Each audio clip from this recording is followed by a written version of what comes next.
My name is Rachel, and this is my worst day ever. I am from the Midwest, okay? I'm from Minnesota, where the ranch runneth over, okay? There's a lot of creams and cheeses and dairies, but what there is not a bunch of, which I learned the hard way, is that they're a little bit stingy with the pap smears. And I know this because when I turned 18, I went to the doctor to get a happy pappy. Blessed be my fruit, may the Lord open. Okay, let's pop the hood. And I went into the doctor and I said, excuse me, may I please order 1 pappy? And she was like, for sure, no problem. I just need to ask you a few just normal questions. And then she asked me, are you sexually active? Now at this point in my coming out career as a beautiful, hot, young 18-year-old lesbian in the Midwest, I hadn't quite gotten to the stage of being comfortably able to tell strangers that I'm just a gay woman. So I got a little weird and I looked right at her and I said, yeah, but like you wouldn't imagine. Which is a weird answer, and I will give you that. It is strange. But also, in my defense,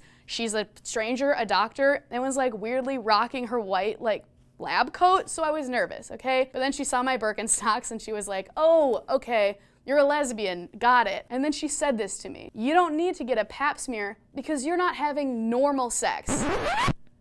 To my gay face, this is what she said to my gay face. That heteronormative baloney. So I was like, I packed up my pussy and I left. And then I moved to Los Angeles, not for fame and fortune, but for the paps. Even the men get pap smears out here. I went to my doctor, round 2, I said, please, let's pop the hood. And I was like, I guess a little too confident because I don't know if you guys know anything about pap smears, but they're super intimate. They get in there. You're wide open spaces for the world. And what I wasn't prepared for was the amount of silence in the room. All I could hear was my gay heart beating and paper wrinkling. And what I should have done is let that moment lie and just move on with my silent day. But I'm a comedian, I'm a clown lady, I gotta say something. So right before the moment of actual penetration, I look right at my beautiful doctor's eyes and I just said to her, come on in, the water's just fine.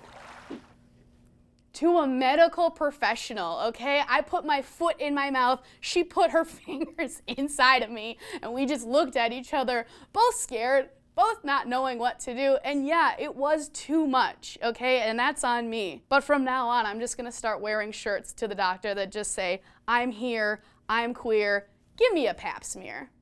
That was honestly the worst day ever, for me and also I think for my gynecologist.